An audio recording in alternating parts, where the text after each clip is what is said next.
YouTube? I am Bashierr, and I just got back from the Rise of Skywalker. So, all of the leaks are true. I'm going to give the TLDR first, and then I'll get a little bit more in depth. So, there was attempted fan service throughout the entire movie. The plot was basically a scavenger hunt that led Rey to Palpatine. It felt like everyone who helped writing this movie was just snorting a ton of coke and quickly writing down everything that was going through their brain at light speed and thinking that they were making a great story.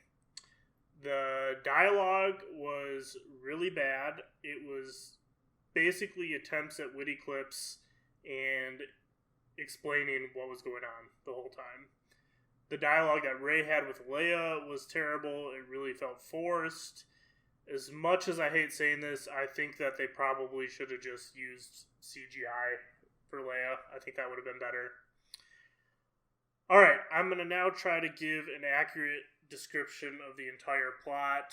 It was pretty hard to follow, so I'll do my best. The movie starts out with the opening scroll. All of the trilogies have had the scene pan down after the scroll to a ship. They did this also in The Rise of Skywalker. It was like a 3-second clip of a Star Destroyer, and then the scene cuts to Kylo Ren killing a bunch of people in a forest planet, and then opening a stone container, sarcophagus, tiny tomb, and he retrieves what looks like a Sith holocron, but it actually turns out to be something that's called a Sith Wayfinder, which leads him to Palpatine. So the movie cuts to Poe and Finn on the Falcon. They're retrieving some information from an informant inside of a shaft that's kind of similar to the shaft that the Millennium Falcon flew through in the second Death Star to destroy the reactor. They start getting chased by a bunch of TIE fighters, and they escape by doing something called, I think it was called hyperspace leaping.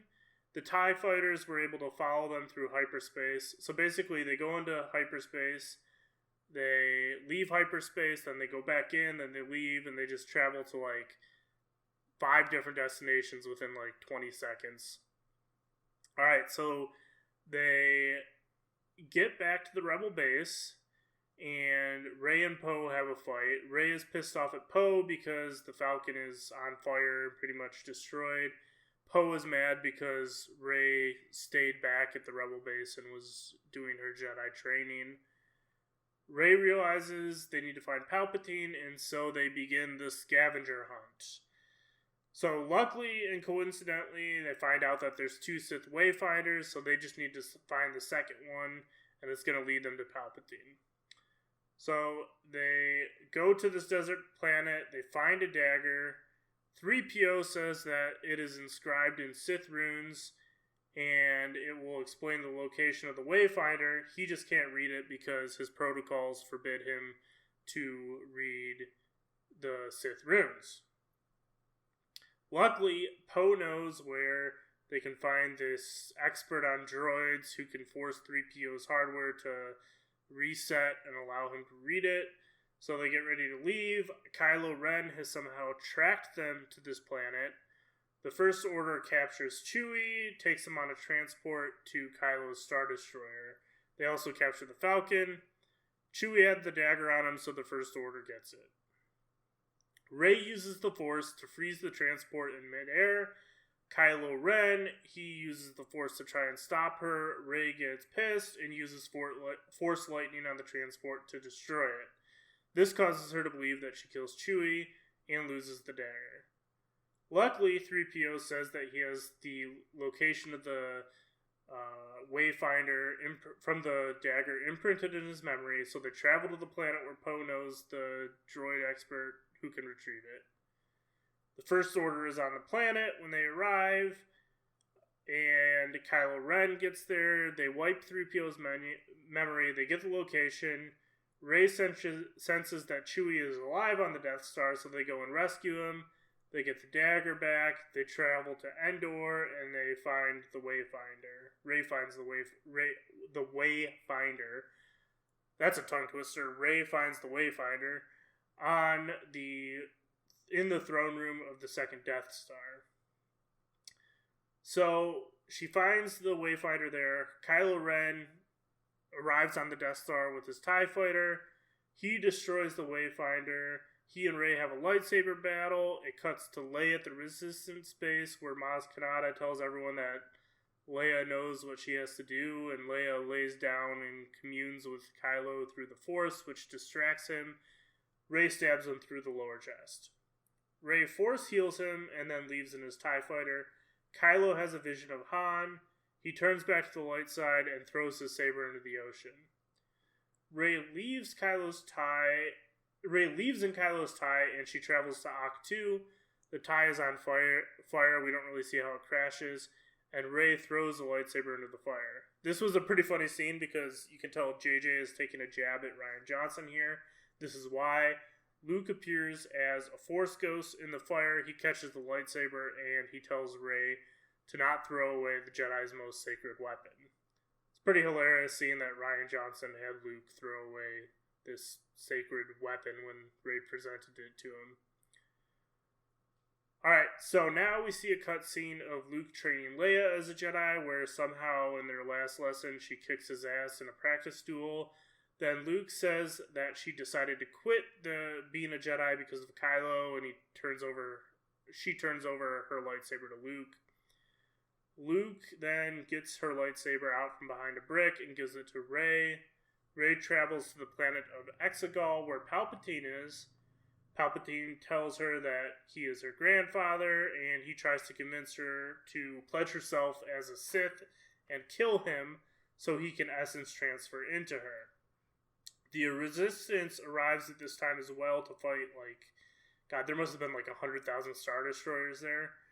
Kylo arrives on Exegol, and he fights off the Knights of Ren, and then he and Rey face the Emperor. Palpatine uses the Force to push Kylo down a random pit in his giant-ass audience chamber. Rey decides not to turn to the dark side.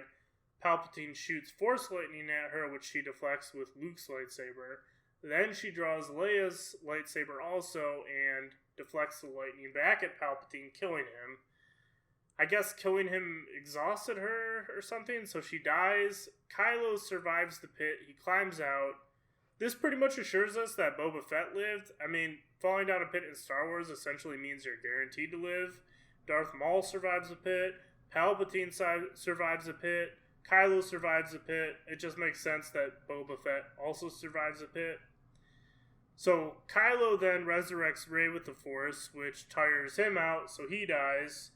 Meanwhile, the Resistance finally gets help from the rest of the galaxy. I guess having Snoke's Star Destroyer was enough to scare off any allies from helping in The Last Jedi, but the 100,000 Star Destroyers in the Rise of Skywalker was not enough to scare off the allies. So 100,000 Resistance allies arrive, and they destroy the Imperial fleet. That's pretty much the whole story, guys. Rey goes back to Tatooine to bury Luke and Leia's lightsabers at the Lars farm.